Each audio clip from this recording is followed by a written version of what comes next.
Бұл сабақта мен сіздерге бізге қандай банктер керек, сол жайлы айтып өтетін болам. Енді касси банктеріңіз бар, енді барлықтарыңызда. Одан бөлек Халық банк, Жусан банк, Придум банк, БЦК банк және де Евразийский банк. Осы банктер керек болады. Одан басқа да енді кейбір моменттерде Алтын банк, басқа да бір Home кредит банк деген сияқты банктерінде керекшелер болады.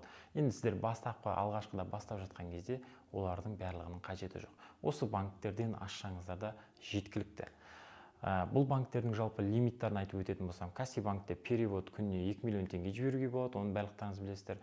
Халық банкте айтатын болсақ, 4 миллион теңге күніне перевод жіберуге болады, бірақ ол жерде енді кейбіреулеріңіз түсінбей қалуларыңыз мүмкін. Ол жерде перевод екіге бөлінеді, яғни карта номермен және де телефон номермен. Яғни сіздер біреуге перевод жіберіп жатқан кезде карта номермен жіберсеңіздер 2 миллион теңге жібере аласыздар, және де телефон номерін сұрап аласыздар бөлек. Егер карта номерді лимит біткен кезде телефон номермен тоже жібере аласыздар, ол кезде тоже 2 миллион теңге, общий 4 миллион теңге. Ал Жусан банкте де тура солай 4 миллион теңге болады. Одан бөлек БЦК банкте 5 миллион теңге күніне перевод жасай беруге болады, номермен де, карта номермен де.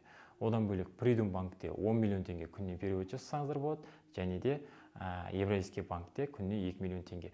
Жалпы бұл Евразийский банктен негізі 10 миллион теңгеге дейін айына шешіп алуға болады. Яғни 5 комиссия шешіп алуға болады банкоматтан перевод жібергеннен бөлек.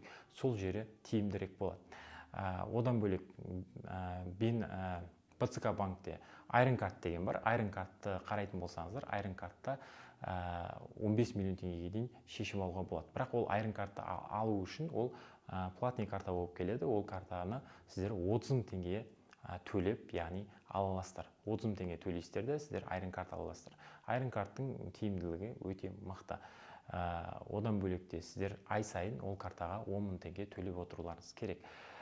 Егер бұдан да басқа ақпараттарды білгілеріңіз келсе, оның барлығын банкке звондап, каждый банкке звондап білсеңіздер болады. Кез келген банктың колл-центрлері бар, не болмаса сол банктердің сайттарына кіріп ақпарат алсаңыздар болады. Техподдержкасына жазып деген сияқты толық ақпаратты кез келген банктерден алып алсаңыздар болады. Перевод қалай, банкоматтан ақша шешу қалай, салу қалай деген сияқты барлық ақпараттарды негізі банктерден алсаңыздар жеткілікті. Жалпы мен айтқан банктердің барлығын ашып қолданыңыздар. Осы P2P-ға керек, нақты керек банктер.